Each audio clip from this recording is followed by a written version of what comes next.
Hello అండి, నా పేరు సందీప్. ఈరోజు మెయిన్ టాపిక్ వచ్చేసి తెలంగాణలో వచ్చేసి బీసీ రిజర్వేషన్స్ అనేది ఇస్తారా లేదా అనే దాని గురించి మనం మాట్లాడుకునే ప్రయత్నం అనేది చేద్దాము. నా ఛానల్ని సబ్స్క్రైబ్ చేయండి అండి, సబ్స్క్రైబ్ చేసుకొని బెల్ ఐకాన్ని యాక్టివేట్ చేసుకోండి.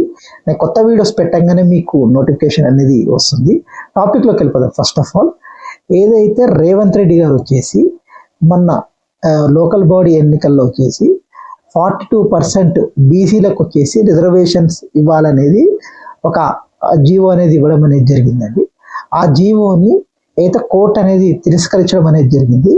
ఇది వచ్చేసి రాజ్యాంగంలో సవరణ చేస్తేనే కుదురుతుంది అనే విషయాన్ని కోర్టు అనేది గవర్నమెంట్కి చెప్పడం అనేది జరిగిందండి. ఏదైతే తెలంగాణ గవర్నమెంట్కి మెయిన్గా రాజ్యాంగ సవరణలో ఏమేమి చేయాలి, కోర్టు ఏం చెప్పింది అనే దాని గురించి ప్రాబిలిటీస్ అన్ని కూడా మనం మాట్లాడుకునే ప్రయత్నం. ఫస్ట్ ఆఫ్ ఆల్ వచ్చేసి ఇందిరా సహాని కేసు అండి. ఈ కేసు వచ్చేసి 1992లో జరగడం అనేది జరిగింది. మెయిన్గా అప్పుడు కోర్టు వచ్చేసి ఏం చెప్పింది అంటే 50% మించి ఎక్కువ క్యాస్ట్ బేస్డ్గా రిజర్వేషన్స్ ఇవ్వకూడదు అనే విషయాన్ని అప్పుడు కోర్టు అనేది తీర్పు అనేది ఇవ్వడం అనేది జరిగిందండి. అయితే ఇందిరా సహాని కేసులో రెండో పాయింట్ వచ్చేసి ఏదైతే రిజర్వేషన్స్ అనేది ఇవ్వచ్చు కానీ వితౌట్ క్యాస్ట్ బేస్, అంటే క్యాస్ట్కి సంబంధం లేకుండా మీరు రిజర్వేషన్స్ ఇచ్చుకోవచ్చు అనే విషయాన్ని కోర్టు అనేది చెప్పడం జరిగిందండి. ఇప్పుడు ఈడబ్ల్యూఎస్ రిజర్వేషన్స్ అంటే ఎకనామికల్లీ వీకర్ సెక్షన్స్కి రిజర్వేషన్స్ అనేది ఇవ్వడం అనేది జరుగుతుంది. నరేంద్ర మోడీ గారు తేవడం అనేది జరిగింది.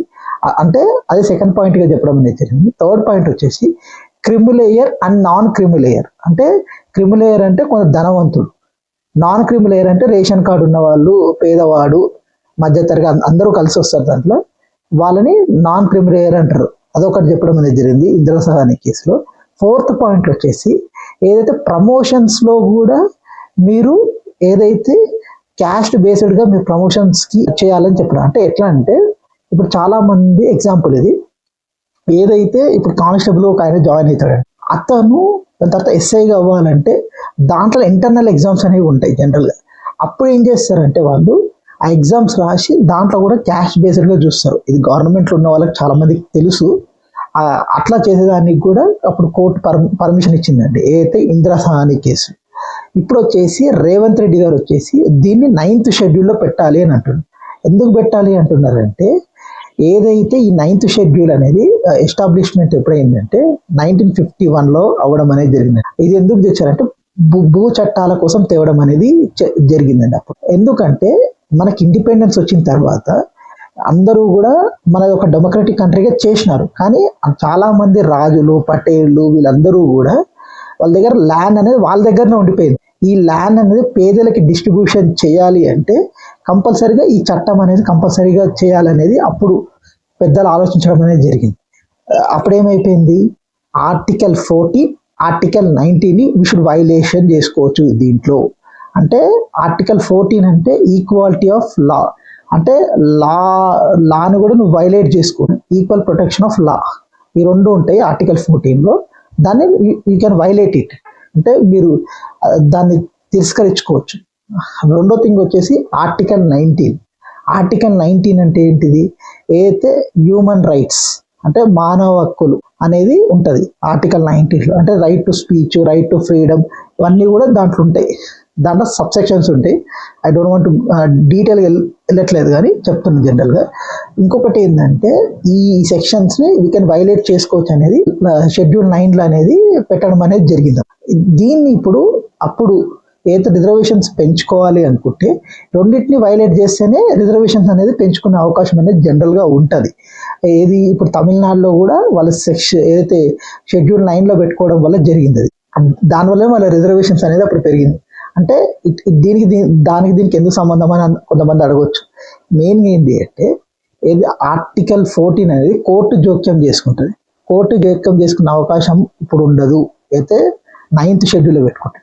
ఇంకొకటి ఆర్టికల్ 19 అంటే మెయిన్గా ఎందుకు గొడవలు అవుతాయి, నాకు రిజర్వేషన్స్ కావాలి అన్ని క్యాస్ట్ వాళ్ళు కొట్లాడుకుంటారు కదా, మానవ హక్కులని ఏదైతే వైలేట్ చేసుకోవచ్చు అనే విషయాన్ని అది చెప్తుంది. అయితే ఈ 9th షెడ్యూల్ అనేది అందుకే నీకు పెంచుకోవాలి అనుకుంటే ఈ 9th షెడ్యూల్లో పెట్టుకుంటే నువ్వు రిజర్వేషన్ పెంచుకునే కార్యక్రమం అనేది ఉంటుంది. ఇంకొకటి ఏంటంటే దీంట్లో ఏదైతే పార్లమెంట్లో కూడా అమెండ్మెంట్ చేసుకోవాలి, రాజ్యసభలో కూడా అమెండ్మెంట్ చేసుకోవాలి, దాని తర్వాత ప్రెసిడెంట్ కూడా ఆమోదిస్తే అప్పుడు నీకు రిజర్వేషన్ అనేది అమల్లోకి వచ్చే అవకాశం అనేది ఉంటుంది.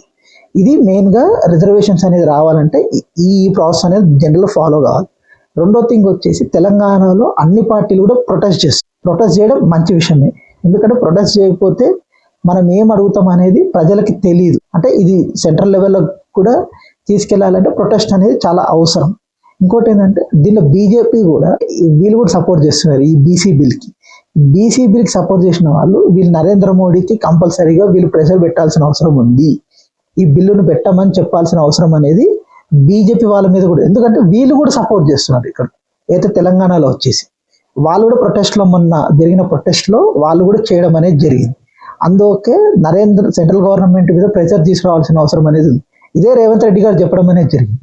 ఏంటంటే సెంట్రల్ గవర్నమెంట్ మీద మనం అందరం ప్రెషర్ పెడితే ఆ బిల్లును తీసుకొచ్చే కార్యక్రమం అనేది ఉంటుంది అనేది చెప్పడం అనేది జరిగింది. ఆల్రెడీ అసెంబ్లీలో వచ్చేసి ఈ బిల్లును పాస్ చేయడం అనేది జరిగింది. కౌన్సిల్లో కానీ అసెంబ్లీలో కానీ పాస్ చేయడం అనేది జరిగింది ఈ బిల్లుని, ఏదైతే బీసీ బిల్లుని. ఇప్పుడు పార్లమెంట్లో కానీ ఇప్పుడు గవర్నర్ కానీ వీళ్ళందరూ కూడా ఆమోదం ఇస్తే ఈ లోకల్ బాడీలో పెట్టుకునే అవకాశం ఉంటుంది. కానీ ఇది ఎవరి చేతుల్లో ఉంటుంది? సెంట్రల్ గవర్నమెంట్ చేతుల్లో ఉంటుంది, నరేంద్ర మోడీ గారి చేతుల్లో. కానీ దీన్ని యాక్సెప్ట్ చేయాలా లేదా అనేది సెంట్రల్ గవర్నమెంట్ డిసైడ్ చేస్తుంది. అది వాళ్ళ చేతుల్లో ఉంటుంది కాబట్టి మనం ఏం చేయలేము దాన్ని. ఇది మెయిన్గా వచ్చేసి అన్ని పార్టీలు ఆడుతున్న ఒక రాజకీయ క్రీడ అనేది నాకు అనిపించింది. దీంట్లో మ్యాక్సిమం అయితే అంతగా ఏం జరగదు జనరల్గా అయితే. కానీ ఇది ఒక మంచి విషయం. ఎందుకంటే ఒక తెలంగాణ యాజిటేషన్ లాగా, ఎట్లా అంటే 2001-2000లో ఎవరు రాదనుకోరు తెలంగాణ అనేది. అప్పుడు కేసీఆర్ అనే వ్యక్తి ఒక చిన్న యాజిటేషన్ అనేది చేయడం అనేది జరిగింది. కానీ 2014లో రావడం అనేది జరిగింది కదా. అంటే ఇప్పుడు మెల్లమెల్లగా స్టార్ట్ చేస్తే అప్పుడు కవ్వే అవకాశం ఉంటుంది. అదొక ఫ్యాక్టర్ ఉంటుంది. జనరల్ జరగవచ్చు జరగకపోవచ్చు అది వేరే విషయం. కానీ జనరల్ అంటే ప్రొటెస్ట్ అనేది చాలా అవసరం కాబట్టి చేయడం అనేది జరిగింది. ఇది ఏదైతే కాంగ్రెస్ పార్టీ కూడా ఇది రిలేటెడ్గా బీసీ అస్త్రాన్ని మెయిన్గా ముందుకు తీసుకెళ్లే కార్యక్రమం అనేది ఎక్కువ జరుగుతుంది. రేవంత్ రెడ్డి గారు కూడా ఎక్కువగా బీసీలకి ఎక్కువ ప్రిఫరెన్స్ ఇస్తున్నాము అనే విషయాన్ని కూడా చెప్పడం అనేది జరుగుతుంది. కానీ ఇంత పెద్ద ప్రొటెస్ట్ అనేది చేస్తున్నారు. కానీ ఏమవుతుందని ఫ్యూచర్ డిసైడ్ చేస్తుంది. బీసీలకు మాత్రం రిజర్వేషన్స్ వస్తే మాత్రం వాళ్ళకి మేలు జరిగే అవకాశం ఉంటుంది. అంటే రిజర్వ్ సీట్స్ వస్తాయి. ఎట్లా అంటే ఇప్పుడు కాన్స్టిట్యున్సీ ఉంటుంది, ఎస్సీ ఎస్టీ ఉంటారు, వాళ్ళకి మళ్ళీ వేరే వాళ్ళు నిల్చోడానికి అవకాశం లేకుండా రిజర్వ్ సీట్స్ వస్తాయి. ఈ బీసీ 42% వస్తాయి. అది బెనిఫిట్ జరుగుతుంది. కానీ మరి ఎంతవరకు జరుగుతుందని ఎవరికి తెలియదు. కాబట్టి ఇది సెంట్రల్ గవర్నమెంట్ చేతుల్లో ఉంది కాబట్టి ఇది అందరూ కూడా ప్రెజర్ చేసి జరుగుతుందేమో అనిపిస్తుంది. అది దేశవ్యాప్తంగా కూడా జరిగిపోతుంది. ఒకసారి ఒక ప్రాసెస్ జరిగినప్పుడు అది పార్లమెంట్లో పెట్టినామంటే దేశవ్యాప్తంగా జరిగే అవకాశం ఉంటుంది. బీసీ సీట్లకు జనరల్ క్యాస్ట్ వాళ్ళకి చాలా ఇబ్బంది అయ్యే అవకాశం ఉంటుంది. చాలా కాంప్లికేషన్స్ ఉన్నాయండి దీంట్లో. అందుకే సెంట్రల్ గవర్నమెంట్ కూడా దీన్ని పూర్తి స్థాయిలో చేయలేకపోతున్నారు. ఏం జరుగుతుందనే ఫ్యూచర్ డిసైడ్ చేస్తుంది. ఇదే అండి నా ఇన్ఫర్మేషన్. కానీ మీకు వచ్చినట్టయితే నా ఛానల్ సబ్స్క్రైబ్ చేయండి. సబ్స్క్రైబ్ చేసుకొని బెల్ ఐకాన్ని యాక్టివేట్ చేసుకోండి. నేను కొత్త వీడియోస్ పెట్టగానే మీకు నోటిఫికేషన్ అనేది వస్తుంది. లైక్ చేయండి, షేర్ చేయండి, కామెంట్ చేయండి.